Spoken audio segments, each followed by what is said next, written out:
Inter pass అయిన students కి practical learning and industrial exposure తో 100% ప్లేస్మెంట్ ఇస్తుంది ఐ క్రియేట్ డిగ్రీ కాలేజ్.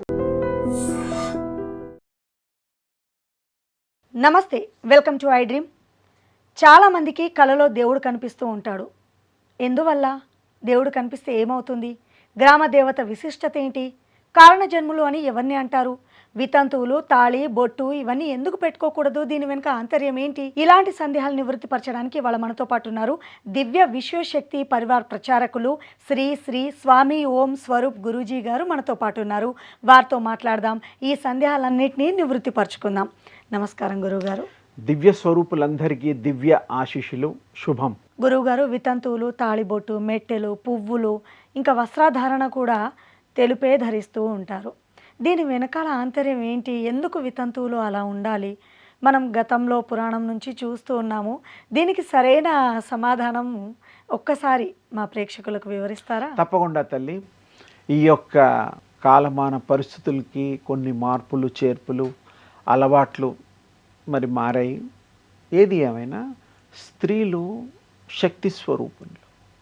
ఆ చిన్నప్పుడు వాళ్ళ పెంపకంలో తల్లిదండ్రుల ఆలన పాలన పోషణ పెరిగి పెద్దవాళ్ళైన ఆ తల్లులు చాలా గొప్ప సంకల్పంతో ఉద్దేశంతో వేరే వాళ్ళ అంటే మెట్టినింటిని ఉద్ధరించడానికి వచ్చినటువంటి స్త్రీమూర్తులు. ఎలా?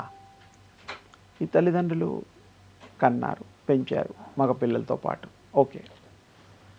కానీ ఆడవాళ్ళ యొక్క తల్లుల యొక్క గొప్పతనం, ఈ ఇంట్లో ఉన్నప్పుడు ఈ ఇంట్లో సేవ చేస్తారు.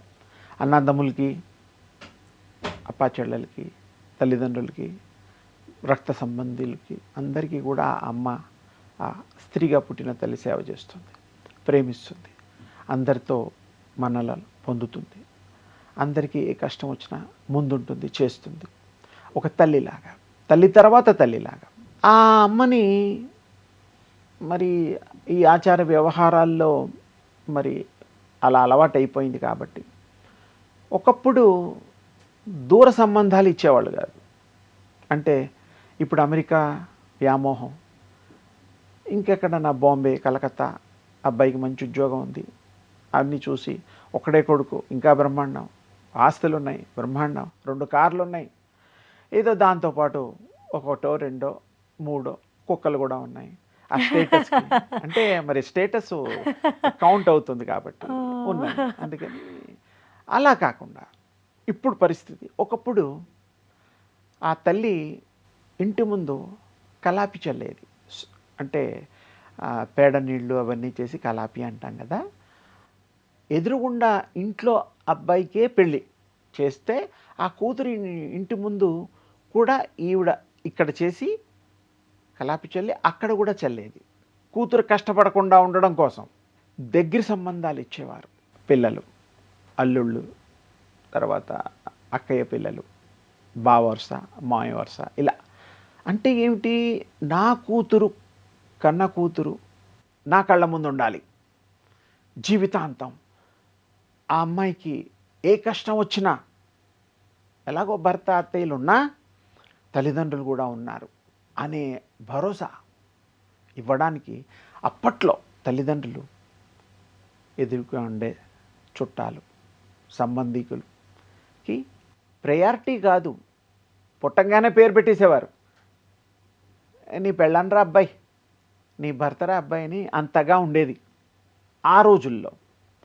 అది ఇప్పుడు కాలమాన పరిస్థితిలో మారిపోయి ఉమ్మడి కుటుంబాలు కూడా విడిపోయి మరి ఎక్కడెక్కడో ప్రాంతాల్లో ఉద్యోగరీత్యాను ఇంకా రకరకాల ఇబ్బందులు ఉంటాయి. కారణాలు కొన్ని మనం చెప్పలేము. ఆ విధంగా వాళ్ళు వెళ్ళిపోయి వలస, సంబంధాలు తగ్గిపోయాయి, కాంటాక్ట్స్ తగ్గిపోయాయి. అప్పట్లో ఉత్తరాలు రాస్తుంటే ఎంతో అదొక, అంటే మరి ఆ కాలంలో ఉత్తరమే పెద్ద ప్రచార సాధనం, ఉభయ కుశలోపరి తెలుసుకోవడానికి ఉండేవి. ఇప్పుడేమో టెలిఫోన్లు వచ్చేసాయి, వీడియో కాల్స్ వచ్చేసాయి, ఇప్పుడు అప్డేట్ అయిపోయాం. అప్పట్లో పాపం అలాంటివి లేవు. ఇంతకీ స్త్రీలు అంత గొప్ప ఔన్నత్యం కలిగిన తల్లులు, తల్లిదండ్రులు ఆ ప్రేమని పెంచి జీవితాంతం ఉంచేటట్టుగా తల్లిదండ్రుల ప్రవర్తన ఉండేది. ఇతరులకు ఇచ్చేవాళ్ళు కాదు. ఇంకోటి, ఆ అమ్మాయి పెళ్ళి వయసు వచ్చిందనే ఉద్దేశంతో నలుగురికి చెప్పేవారు. అమ్మాయి పాప పెద్దదయ్యింది, ఫంక్షను ఇట్లాంటివి. ఎందుకు? ఆ అమ్మాయికి ఎవరికి ఇష్టమైన వాళ్ళలో సంతోషంతో చేసే పండగలు. అది పబ్లిసిటీ కాదు, మన ఆనందంతో చేసే ఒక కార్యక్రమం. సో ఈ ఇష్టమైన వాళ్ళు, వాళ్ళలో దగ్గర వాళ్ళు, ఈ అమ్మాయిని చేసుకుందాం మన కోడలు. ఆల్రెడీ చిన్నప్పుడు పేర్లు పెట్టిన ఆ యొక్క వరసలు లేకపోతే అప్పుడు బయట వాళ్ళు, ఆ వరసలు ఉండేటప్పుడు వాళ్ళే చేసుకునేవారు. ఏదో సైంటిఫిక్గా ఈ మధ్యకాలంలో దగ్గర వాళ్ళని చేసుకోకూడదు, మేనమామల్ని చేసుకోవద్దు, బావల్ని చేసుకోవద్దు, చెల్లయి అంటే తండ్రి చెల్లయి ఆడపడుచు పిల్లల్ని చేసుకోకూడదు, రకరకాలుగా సైంటిఫిక్గా అని అది ఇది కొంతమంది ఈ మధ్య మానేశారు. ఒకప్పుడు మరి లేదుగా, సైన్సే లేనప్పుడు మరి అందరికీ ఏ జబ్బులు రాలేదుగా. వాళ్ళు కూడా పెరిగి పెద్దవాళ్ళు అయ్యి ఆనందంగా లేరా? వంశాలు నిలబెట్టలేదా? మేనరికం చేసుకోవద్దు అని అంటారు. ఇప్పుడు మేనరికాలు తగ్గిపోయాయి. ఒకప్పుడు ఎక్కువగా ఉండేది, కంపల్సరీ ఉండేది. అంటే కాలమాన పరిస్థితులకి మారియే తప్ప అదేం లేదు. అంటే కొంచెం విపులంగా చెప్పడానికి నేను కొంచెం మన సంబంధాలు ఎలా మారుతున్నాయో ప్రజలకి తెలియపరచడం కోసం నేను కొంచెం లోతుగా వెళ్ళాను, అంతకంటే ఏం లేదు. అయితే ఇక్కడ చిన్నప్పటి నుంచి పెంచిన తల్లిదండ్రులు బొట్టు, నుదుట బొట్టు, కాటుక, కమ్మలు, బంగారు నగలు, మెళ్ళో చక్కగా అలంకరణకి యోగ్యమైన పువ్వులు, గాజులు ఇత్యాదివన్నీ ఆ తల్లికి ఆభరణాలు, ఆవిడ హక్కు. అమ్మవారికి దేవుడికి ఎన్ని పెడతాము? అన్నీ అలంకరిస్తామా లేదా? ఆ అమ్మవారి స్వరూపమే ఈ స్త్రీమూర్తి.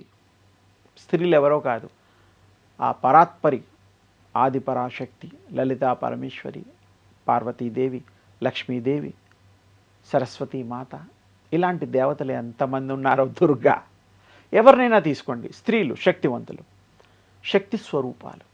అలా పెంచిన ఆ గౌరవిస్తూ దేవతలాగా భావిస్తూ మా ఇంటి లక్ష్మిగా తల్లిదండ్రులు భావించి మెట్టినింట్లో కూడా వాళ్ళు కూడా లక్ష్మి ఆహ్వానం పలికి పెళ్ళిళ్ళలో వాటిలో ఉండేది. అప్పుడు సౌభాగ్యానికి చిహ్నం అది. పుట్టుకతో వచ్చినవి ఏవి కూడా తీసేయడానికి, ఎవ్వరికి తీయమనడానికి అధికారం లేదు. బొట్టు పెట్టుకోకపోవడానికి, భర్త లేడు అని చెప్పడానికి గుర్తుగానే అంటే అది మనం ఏమి మాట్లాడలేం. ఒకనాటి కాలంలో విధవ అనే పదం వాడకూడదు. మరి భర్త వియోగం చెందిన తల్లిని ఆ మాట మాట్లాడతారు. అంటే వారికి తెల్ల బట్టలు వేయడం కానీ, ఇంట్లో వాళ్ళని ఉంచడం కానీ. ఎందుకంటే అప్పట్లో ఆ తల్లులు వాళ్ళ ఫుడ్ కూడా మారిపోయేది, చప్పటి ఫుడ్ ఉండేది. అంటే వాళ్ళకి ఏ విధమైనటువంటి బ్రతుకు ఆకర్షణలకు, ఆహార విహారాలకి లోనవ్వకుండా, శరీరంలో మార్పులు రాకుండా ఆ యొక్క భోజనాలు, అలాంటి వస్త్రధారణ. ఇంకా బాధాకరమైన విషయం, జుట్టు తీసేసేవారు భర్త లేని వాళ్ళని. జుట్టు అది నాకు ఎవరు ఆ పని చేసినా, ఎందుకు చేశారో కారణాలు ఉండొచ్చేమో, అది బాధాకరము. ఒక స్త్రీమూర్తిని అంత అవమానించాలా, అంత హేళన చేయాలా? భర్త చనిపోతే, భర్త చనిపోయాడు, బాధ ఉంటుంది, ఓకే, అర్థం చేసుకుంటాం. గాజులు తీసేయడాలు, బొట్టు అందవికారంగా అవి స్త్రీని అవమానించడమే అవుతుంది. అందుకని సరే, ఈ మోడ్రన్ ఈ టైంలో మామూలుగానే బొట్లు పెట్టుకుంటున్నారు, అన్ని రకరకాల రంగు చీరలు కూడా కట్టుకుంటున్నారు, ఒకప్పుడు తెల్ల చీరలు కాకుండా. సరే, ఆ కాలమానానికి అది ఎందుకో మరి ఆచార వ్యవహారాల్లో వచ్చింది. ఇప్పుడు క్వైట్ ఆపోజిట్. అసలు ఎవరు కూడా తెలుపు ఫ్యాషన్ పీరియడ్లో కట్టుకుంటారేమో కానీ, ఇలా భర్త లేడని తెలియజెప్పే డ్రెస్సులు కానీ, మొహంలో అలంకరణలు కానీ లేవు. అందుకని వాళ్ళకి పూర్తి అధికారము, స్వతంత్రత ఉంటుంది. మనం కూడా వాళ్ళకి గౌరవించి, వాళ్ళని మనస్తాపానికి గురి చేయకుండా ఆ తల్లుల్ని గౌరవిద్దాం, మన తల్లులుగా భావిద్దాం, సోదరిగా ప్రేమిద్దాం, మర్యాదపూర్వకంగా జీవించే హక్కుని మనం ఈ సమాజంలో కల్పిద్దాం. అందుకని భగవంతుడు అనుగ్రహం ఉంటుంది, దేవతల అనుగ్రహం ఉంటుంది, వారిని అవమానించే హక్కు ఎవరికీ లేదు. ఇప్పుడు ఎవరెవరో పట్టించుకోవడం లేదు.